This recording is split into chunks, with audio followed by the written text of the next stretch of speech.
So let me ask you, do you ever feel like you get defensive in a situation? Getting triggered and having those things happen, typically, I would say 85, 90% of the time, not about the situation that is happening in front of you at all.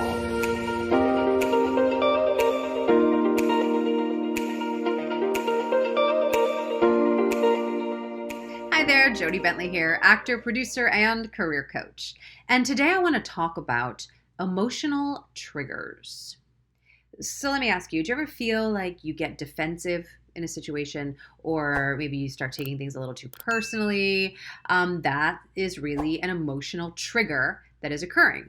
So getting triggered and having those things happen is typically, I would say, 85, 90% of the time, not about the situation that is happening in front of you at all, right? It's all of the baggage you carried with you in your life up until this moment, and how the filter that you're viewing things through is causing that trigger to happen, typically.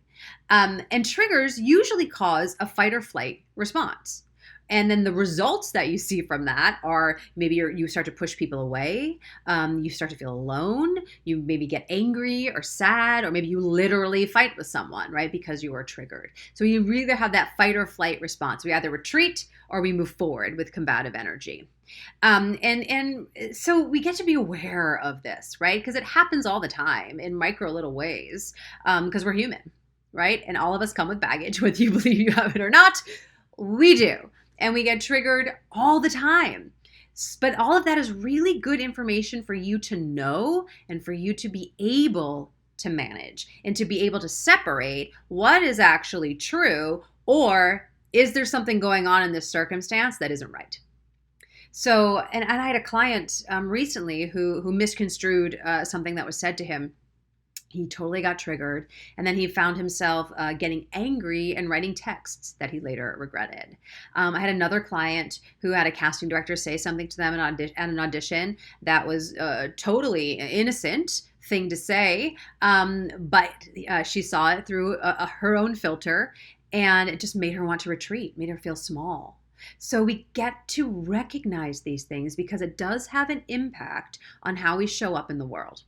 And we get to know how we show up in the world and how things make us feel and what is our response to them. So when you feel a trigger happen, we know when it happens, right? We're going along, everything's great, hunky dory. Then we're like, oh, right, ooh, something that person said something or did something, and it just like triggered something in you. You know what it feels like when you're triggered, right? You just get it feels like a little slap in the face off your path, and then our body goes, oh God. Am I being attacked? What is happening? What's going on? Fight or flight, right? So those are really the options that happen. So when you feel that trigger come up, pay attention and just notice when it arises. Just notice. Going along my day. Oh, wow, that person just gave me a look or said something and I totally got triggered. What is that? Just notice. Notice when you're getting triggered. Notice when that trigger does come about, when it arises. The second thing I invite you to do is just start to notice your pattern in dealing with the trigger. This is super important. So start to notice what happens. I get triggered. Do I get defensive? Do I go into protective mode to protect my idea or what I said or who I am or my integrity? Or do I retreat? Do I go, oh, I can't handle the situation. I'm retreating. This isn't worth it. They don't get me. They don't understand me, whatever it is. Or do you become confrontational with something, right? Does the anger kick in and you confront? Or does it make you just emotional? Do you get really emotional and sensitive or sad from that trigger? So start to notice what the trigger is, when it comes about, and start to pay attention to your response to that trigger. Then you really get to examine what is the truth in the moment, right? Is the truth in the moment really the circumstance that is making you feel that way? That maybe that person really did say something that was unkind, and so your response is obviously warranted? Or is it really your baggage that you're still dragging with you, and that you're seeing through the baggage right now? You're seeing everything in front of you through the filter of that baggage. So, but once you know, again, you can assess what the trigger is, you can really start to see your pattern of reaction, then you can really take like a 40,000 foot view above the situation that's occurring, right? Get that bird's eye view on it and go, what is really happening right now? Right? Is it the circumstance? Is it me? Am I seeing this wrong? Am I taking this the wrong way? What is really at play?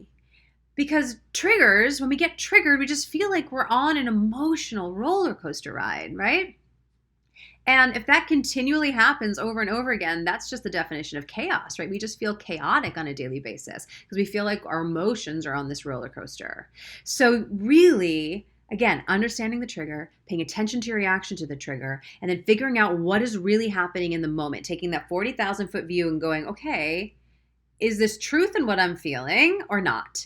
Right? And you get to assess it. But really start to think about those 3 steps when you get triggered. Right? So if that casting director makes a comment about your outfit and you go, oh God, she hates it, right? And now we go, I wore the wrong clothes. I'm a terrible actor. Oh God, why am I even here? Right? And we start to retreat back into the recesses of all of our limiting beliefs, right? From that one moment where she commented on your pants.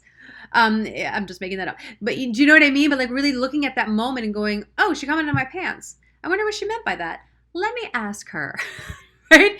Oh, you said this. What did you mean by that? Oh, I just meant I really like them and I have a pair like it. Oh, okay. Right? As opposed to the stories we create around everything. But you can only ask that person to clarify, or I'm sorry, what did you, I didn't quite understand what you were saying. Can you clarify what you said to me? Or what I'm hearing you say is this. Am I correct in that?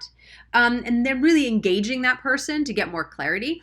It's really hard to do that when you're triggered. In the moment, when the defensiveness kicks in, or the confrontation, or the retreating, it's really hard to tap into your, brain and just be like, I'm sorry, what did you mean by that? We just want to go, bah, or run away, right?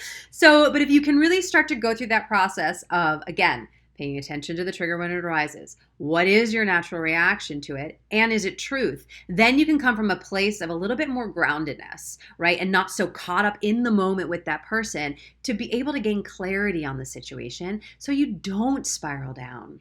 Does that make sense? But we get to be aware of our triggers to begin with and our responses to those triggers to really start to uncover the truth. But if you can really get into the habit of this structure and this pattern to really dissect it, you'll just find a lot more ease in things. And you'll start to realize, because I think the triggers happen because we think like people are against us, right? Oh, they said something that must be against me, right? And then that's where we start to feel alone or need to fight. But if you can just approach everything and giving everyone the benefit of the doubt, give them the benefit of the doubt that they're not intentionally hurting you, and ask further to understand it and gain clarity for yourself.